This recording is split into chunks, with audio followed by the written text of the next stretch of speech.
الرحمن الرحیم السلام علیکم. ٹوڈے ود ازما بخاری کے آج کے ولاگ کے ساتھ حاضر خدمت ہوں. اور دن کا آغاز بہت عجیب سا ہوا ہے کہ اگر میں آپ کو دکھا پاؤں تو یہ دیکھیں، یہ لائنیں لگی ہوئی ہیں اور ابھی تک موٹر وے کلوزڈ ہے دھند کی وجہ سے. اور آج ہمارا جو ہے وہ خانے وال میں جلسہ ہے. میڈم مریم نواز شریف صاحبہ وہاں تشریف لا رہی ہیں، جلسہ کریں گی. لیکن ابھی تک تو میں سڑک پہ پھنسی ہوئی ہوں. آئی ڈونٹ نو کہ میں ٹائم پہ پہنچ بھی پاؤں گی یا نہیں. اب کھڑے ہوئے بھی تھے، گاڑی بھی کھڑی ہوئی تھی، تو میں نے کہا ہمیشہ آپ لوگوں کو میں تکلیف دیتی ہوں، بہت ہی گاڑی کے اندر دھکے کھاتے ہوئے، ہچکولے کھاتے ہوئے آپ کو ویڈیو ملتا ہے. تو میں نے کہا آج کھڑے ہیں تو یہی ٹائم یوز کر لیتے ہیں، آپ کے ساتھ بات کر لیتے ہیں. جلسے کی یقیناً وہ تو ہم بات کریں گے ہی، جلسے پہ پہنچ کے انشاءاللہ تعالیٰ بفضل خدا اگر خیر خیریت سے اللہ پاک نے پہنچا دیا اور یہ موٹر وے ٹائملی کھل گئی تو پھر ہم ضرور انشاءاللہ تعالیٰ جو ہے وہ خانے وال جائیں گے. لیکن اس سے پہلے دو تین چیزیں چل رہی تھیں. ایک تو ایران کے حوالے سے جو ٹینشن ہے وہ یقیناً ایک بڑی ٹینشن ہے، جس کے اوپر تمام سیکیورٹی کے ادارے کنسرنڈ ہیں، تمام پولیٹیکل پارٹیز کنسرنڈ ہیں، پاکستان کی عوام کنسرنڈ ہیں. اور یہ جو ہے اس کو ہمیں بہت تہذیب کے ساتھ، بہت طریقے کے ساتھ، بہت سفارتی طریقے سے ان تمام معاملات کو دیکھنا چاہیے. یہ بات تو پرنسپلی ڈیسائیڈڈ ہے کہ پاکستان ایک جو ہے وہ خود مختار ملک ہے، اور اس کے ملک کے اوپر کوئی بھی جو ہے وہ اگر اسٹرائک کرے گا، حملہ کرے گا، تو پھر یقیناً جواب دینا پاکستان کا حق بھی ہے اور دینا بھی چاہیے. اس سے یہ صرف جو میسج ہے یہ ایران کے لیے نہیں، باقی پوری دنیا کے لیے بھی ہے کہ پاکستان کو کوئی ترنے والا نہ سمجھے. پاکستان اپنی سلامتی کی حفاظت کرنا جانتا بھی ہے، اور اس کے پاس اتنا پوٹینشیل موجود ہے کہ اللہ کا فضل ہے کہ وہ ایک اٹامک پاور ہے، اور اپنے ملک کے ایک چپے کی حفاظت جو ہے وہ کر سکتی ہے، پاکستان کی فوج بھی اور پاکستان کی عوام بھی. اس کے اوپر تھوڑا سا جو ہے وہ معاملات چل رہے ہیں، لیکن سیاسی معاملات میں بہت کچھ چل رہا ہے. اور ابھی وہ عدت جو ہے وہ اس کے اندر نکاح والے کیس میں اسلام آباد ہائی کورٹ میں بشرا بی بی پیش بھی ہوئی، پھر انہوں نے جو ہے وہاں پر سٹے بھی شاید لے لیا، سٹے ہی کہیں گے اس کو کہ گواہان جو ہیں وہ گواہی نہ دیں، اور اسلام آباد ہائی کورٹ نے گواہان کو گواہی دینے سے روک دیا ہے. ویسے یہ فیسلٹی انہیں کو مل رہی ہے، دونوں میاں بیوی کو. عمران خان کو بھی سائفر 10 دفعہ جو ہے وہ سائفر گواہیاں جمع کرائیں، پھر وہ واپس لے لیتے ہیں. اور جو ہے اب یہ عدت والے نکاح والے کیس کے اندر بھی یہی ہو رہا ہے. اور مجھے ایک سائنس سمجھ نہیں آئی. آپ نے کبھی غور کیا کہ بشرا بی بی جو ہے وہ ہمیشہ جو ہے وہ اپنے اوپر چھتری لے کے وہ چلتی ہیں؟ اب اے ہڑے کیڑی سائنس ہے، اور اس کی کیا اسٹوری ہے، اس کے اندر کیا حکمت ہے کہ بشرا بی بی کو جو ہے وہ آسمان جو ہے اس کے نیچے جو ہے وہ نہیں ہونا ایکسپوز. تو آسمان اور بشرا بی بی کے بیچ میں ایک جو ہے وہ پردہ ہونا چاہیے. ہرے اے ہن کنے دسیا برل یہ ایک ہے. اگر آپ جو ہے وہ غور کریں تو وہ جب بھی گھر سے باہر نکلتی ہیں ان کے اوپر جو ہے وہ کچھ نہ کچھ شیڈ ہوتا ہے. تو یہ دیکھیں. اچھا، دوسرا کل بڑی اپریل و کاروائی پائی انہوں نے، اور انہوں نے یہ کہا کہ جی وہ سائفر جو ہے نا وہ اس کیس کے اندر اعظم خان صاحب کی گواہی تھی، جو پرنسپل سیکرٹری رہے ہیں عمران خان کے اور وعدہ معاف گواہ بھی ہیں. تو ان کی گواہی تھی، تو بڑا اپنی طرف سے کاروائی ڈالی عمران خان کے وکلاء نے. انہوں نے کہا کہ جی ان کو کہیں کہ قرآن پاک پہ جو ہے وہ اوتھ دیں. تو جج صاحب نے کہا جی ہم نے منگا لیا ہوا قرآن پاک پہلے ہی، اور ہم سب مسلمان ہیں، ہم قرآن پاک کو جو ہے وہ اس کی بات سمجھتے بھی ہیں، اس سینکٹیٹی کا بھی سبھی کو اندازہ ہے. تو اپنی طرف سے تو انہوں نے اعظم خان کو شاید ڈرایا تھا، لیکن وہ ڈرا نہیں، وہ سدھا ہو گیا. اس نے جو ہے وہ نہ صرف قرآن پاک پہ حلف دیا بلکہ اس نے گواہی بھی دی. اور انہوں نے تمام وہ حقائق جو ہے کہ 8 مارچ کو جو ہے وہ سائفر جو ہے وہ پہنچا. پہلے سیکرٹری خارجہ نے بتایا کہ سائفر آیا ہے، تب تک وزیر خارجہ جو ہیں وہ بتا چکے تھے عمران خان پہ کہ ایک سائفر ایسا آیا ہے. اور اس سائفر کے حوالے سے جو میٹنگز ہوئیں ان کا انہوں نے احوال بیان کیا، اور اس کے بعد انہوں نے کہا کہ جی وہ میں بار بار چیک کرتا رہا، لیکن سائفر کی جو کاپی وزیر اعظم ہاؤس آئی تھی جس کو دوبارہ وزارت خارجہ میں جانا تھا وہ واپس نہیں گئی. تو عمران خان نے وہیں سے اس کو جو ہے قابو کر لیا اس سائفر کی کاپی کو، اور اب آپ کے سامنے ہیں حالات. تو یہ بھی ہو گیا. اچھا، 2 مزے کی چیزیں ہیں جو میں نے ابھی دیکھی، جس کے اوپر میں سوچ رہی تھی بات کروں لیکن مصروفیت اتنی ہے کہ وہ رہ جاتی ہے. ایک تو میں نے وہ وجاہت سعید خان، وہ المعروف ٹب میں بیٹھنے والے صحافی جو ہیں، وہ یاد ہے نا، وہ آپ کو وزیر اعظم ہاؤس میں جا کے ٹب میں لیٹ گئے تھے جب اپنی طرف سے وہ میاں نواز شریف صاحب کو جو ہے وہ ملائن کرنے کے لیے وزیر اعظم ہاؤس میں گھسے تھے، بڑی لیوش زندگی ہوتی ہے، بڑا یہ ہوتا ہے، بڑا وہ ہوتا ہے، تو اس خوشی میں وہ ٹب میں بھی لیٹ گئے تھے. ہاں جی. تو ان کا ایک کلپ چل رہا ہے سوشل میڈیا کے اوپر جس کے اندر وہ فرما رہے ہیں کہ عمران خان بڑا ماچو مین ہے اور جو ہے وہ اس کی زندگی کے اندر جو معاملات ہیں اور جو چیزیں ہیں اس پہ لوگ ان کا ساتھ دیتے ہیں. مینوں نہیں سمجھائی کہ ایک ماچو مین شاید وجاہت سعید خان اپنے آپ کو خود بھی سمجھتے ہوں گے کہ یقیناً ہے جی، جو عمران خان کو ماچو مین سمجھتا ہے وہ خود بھی ہوگا ہے جی، اپنے آپ کو بھی سمجھتا ہوگا.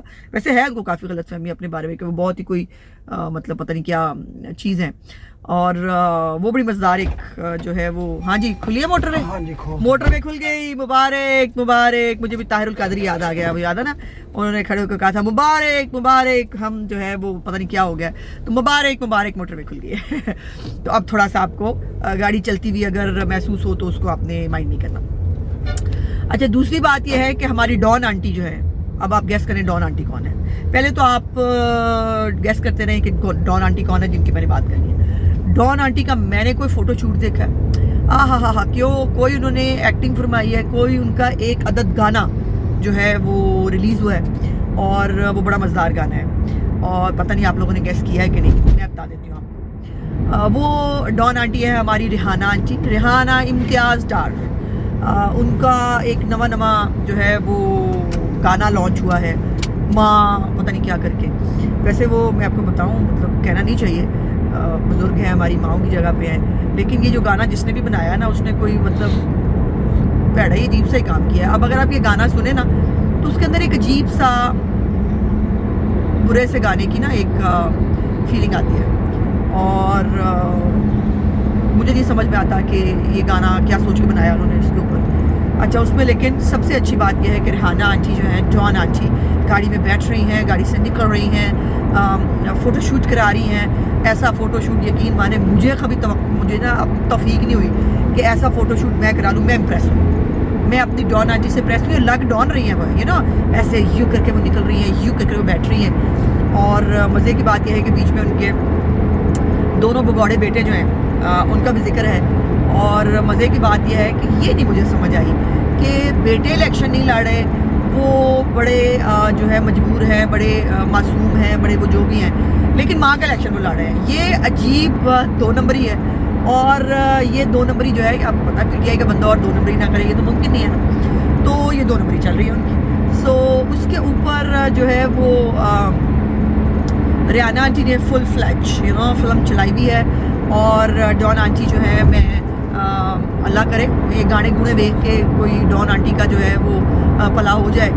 مجھے نہیں ویسے لگتا، کیونکہ وہ جو انہوں نے پہلے بھی ایک فلم چلائی تھی، وہ اپنا فرنٹ اوپن کی شرٹ ہے، اس کے بٹن کھول کے انہوں نے کہا میری قمیض پھاڑ دی ہے جی. اور آج تک اس کا کوئی فوٹیج جو ہے وہ لے کے نہیں آیا. اب یہ تو ہو نہیں سکتا نا کہ عثمان ڈار اور ریحانہ آنٹی اتنی غریب ہیں، ان کے گھر پہ جو ہے وہ کوئی نہیں لگا ہوا CCTV نہیں ہے، یا ان کے پاس فوٹیج نہیں ہوگا کہ پولیس والوں نے ان کا گریبان پھاڑا. بہرحال یہ اور وہ آپ کو پتا میرا بڑا وہ مشہور زمانہ ہوا ڈائلاگ میں نے بولا تھا، لیکن وہ کسی اس پہ نہیں تھا. میں نے کہا کہ بی بی ہوئے تھے تو سیال کوٹ دی ہوئے کہ مطلب بس پھر اس تو بعد تھی آپ بھی سمجھدار. تو وہ گانا جو ہے وہ بھی لانچ ہو گیا ہے. تو یہ گانے گوڑے ہی لانچ کر سکتے ہیں، یہ انہیں جو گئی ہیں، بس اس سے زیادہ کی حیثیت اور اوقات ہے نہیں ہے. وہ تو وکھرا وہ شیر افضل مروت علیحدہ ان کے گریبانوں کو آیا ہوا ہے. کبھی وہ کہہ رہا ہے ان کو درختوں کے ساتھ باندھ دے، کبھی وہ کہتا ہے ان کو کہیں پھینک گئے، اور یہ جو وہ کہہ رہا ہے میں نائب صدر ہوں، وہ کہہ رہے ہیں ان کو نکال دیا ہے. تو عجیب ہی ایک کڑماس پروگرام ہے جو چل رہا ہے، لیکن جو بھی ہے ہمیں تو مزہ آ رہا ہے اور ہم اس کو انجوائے کریں. اب ہم چلتے ہیں جی خانے وال اور دیکھتے ہیں کہ خانے وال میں انشاءاللہ تعالیٰ بفضل خدا ہم ٹائملی پہنچ جائیں گے کہ وہاں کیا حالات و واقعات ہیں. پھر وہاں پھر آپ سے بات کر کے انشاءاللہ پھر اس کو ایڈ کرتے ہیں.